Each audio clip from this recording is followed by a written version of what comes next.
এখন আমরা গাজীপুরের জয়দীবপুর রেল স্টেশনে আছি, ট্রেনের অপেক্ষা করছি।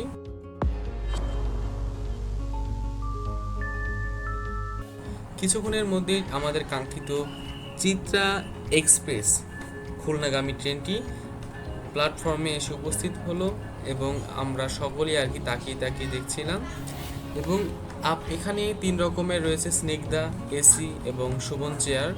আপনারা যে কোনো বগি চাইলে সিলেক্ট করতে পারেন, এটা আপনাদের ইচ্ছের উপর ডিপেন্ড করবে, কিন্তু আসলে সবগুলোই বগি ভালো। এবং তারপরে আমরা ট্রেনে উঠে পড়লাম এবং আশেপাশের দিকে তাকিয়ে দেখি মোটামুটি ফাঁকাই ছিল এবং মোটামুটি শান্ত পরিবেশে ছিল, এত বেশি ক্রাউডি ছিল না, যেহেতু ঈদের আগের দিন তো।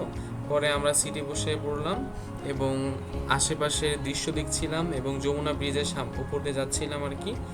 আরও অনেকক্ষণ আর কি আমরা বিভিন্ন স্টেশন দেখছিলাম, তারপর বিভিন্ন স্টেশন পার করতেছিলাম এবং এরকম করে আরও অনেকক্ষণ ছিল। আসলে আমরা ঘুমিয়ে পড়েছিলাম এবং প্রায় ফজরের দিকে 4টা দিকে আমরা আমাদের কাঙ্ক্ষিত খুলনাতে আর কি পৌঁছালাম। আসলে এটা খুবই দারুণ, মিনিমাম 6 থেকে 8 ঘন্টার আর কি আমাদের জার্নি ছিল, কিন্তু এটা খুবই শান্তিময় এবং প্রশান্তিদায়ক ছিল। এবং এই জার্নির মাধ্যমে আর কি আমরা খুবই শান্তিতে আমাদের কাঙ্ক্ষিত আমাদের জন্মস্থান খুলনাতে এসে পৌঁছাতে পেরেছি।